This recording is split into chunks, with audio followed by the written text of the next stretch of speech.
তো এই পর্বে শুরুতে দেখা যায় উডি একটা প্রোগ্রাম নিয়ে সুজানের ব্যাপার একটা কোম্পানির সাথে ফোনে কথা বলছিল। তো এখানে দেখা যায় সং ডিউটি শেষ করে বাসায় চলে আসে আর টেবিলের উপরে উডির আইডি কার্ডটাকে হাতে নিয়ে দেখে বলে, তোমারও দেখি একই দিনেই জন্মদিন। উডি এটা শুনে বলে, সবসময় সবকিছু নিয়ে ইয়ার্কি করতে কি ভালো লাগে? সং বলে, আরে ইয়ার্কি কই করছি, তুমি বিশ্বাস করছো না তো?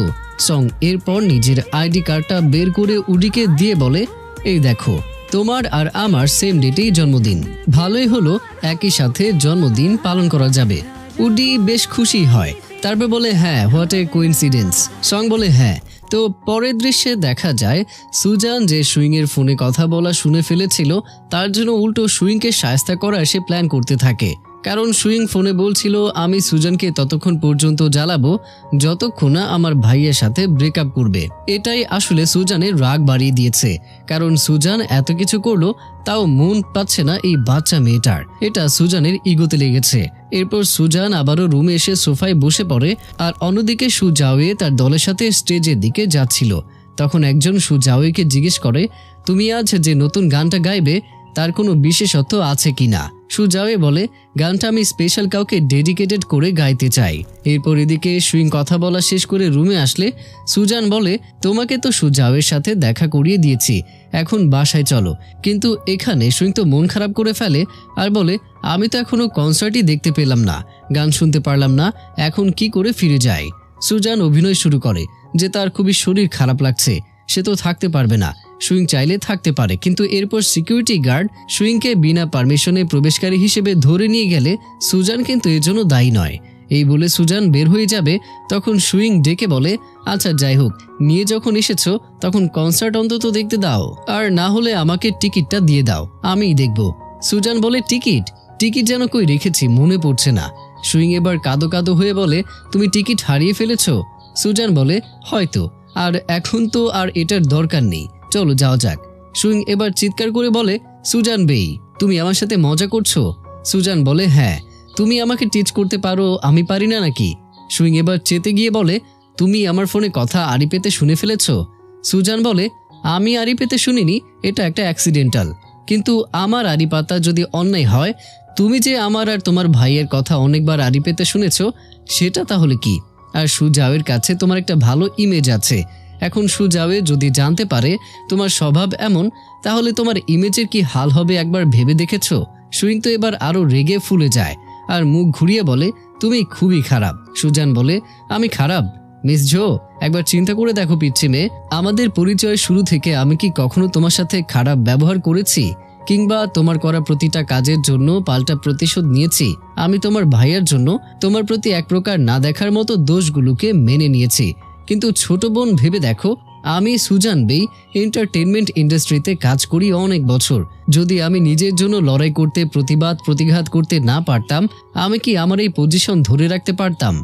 আর আমি তোমার ব্যাপারে কিছুই করতে চাই না, কিন্তু একবার ভেবে দেখো তো ছোট বোন, যদি আমি প্রতিঘাত শুরু করি তুমি কি টিকতে পারবে? আর তুমি কি এখন এরকম করা চালিয়ে যেতে চাও আমার সাথে? এভাবে কথা বলতে বলতে সুইং ঘাবড়ে গিয়ে সোফায় বসে পড়ে।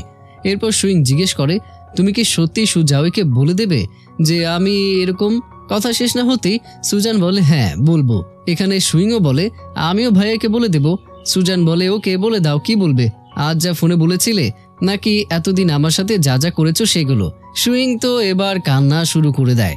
সুজান ঘাবড়ে যায় আর বলে, আরে কান্না কেন করছো, আমি তো তোমাকে জাস্ট ভয় দেখাতে চেয়েছিলাম। সুজান টিস্যু নিয়ে চোখ মুখ মুছিয়ে দেয়, তাও সুইং কান্না করতেই থাকে।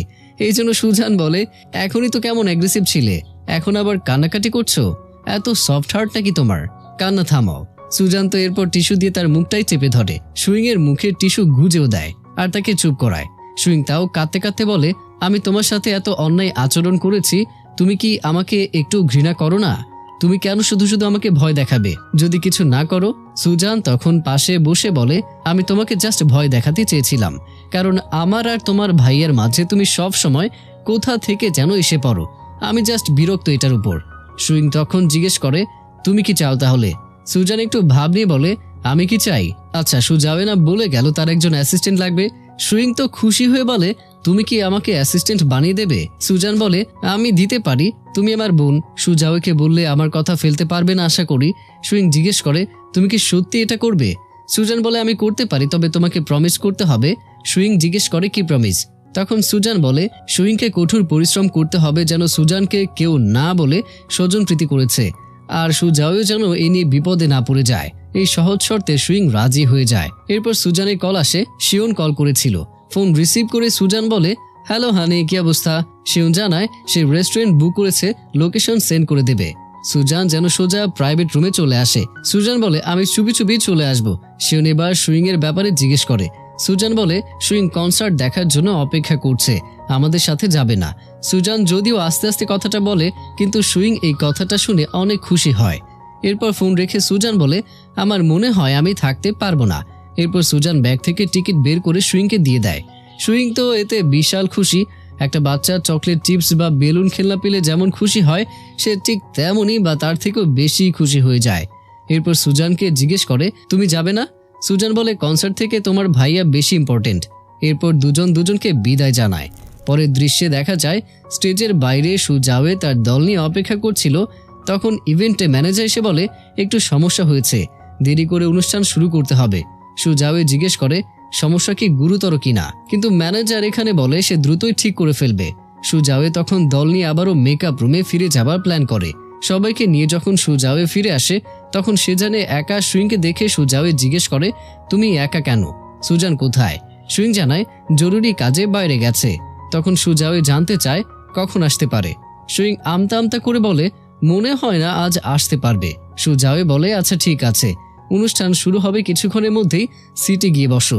সুইং তো আনন্দে সুজাওয়েকে শুভকামনা দিয়ে চলে যায়। হবে আজ নয়, কারণ যে জন্য গাইতে চেয়েছিলাম তা আর হবে না। সুজাওয়ের মন খারাপ হয়। বোঝায় যায় তার স্পেশাল পার্সন সুজান, যার জন্য স্পেশাল গানটা আসলে সে গাইতে চেয়েছিল।